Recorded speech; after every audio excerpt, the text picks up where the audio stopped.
વાઘાભાઈ, જે કુદરતને ગમ્યું ને એ સાચું.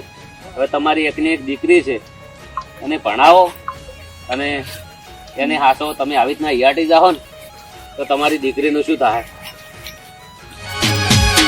હે ભાઈ બંગડી જોવું ને એની યાદો આવે.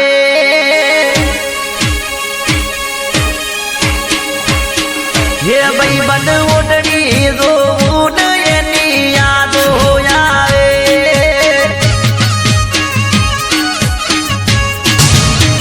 મારા ઘરે રોજવા વાળતું કોઈ નથી, ભગવાન તના દયા ના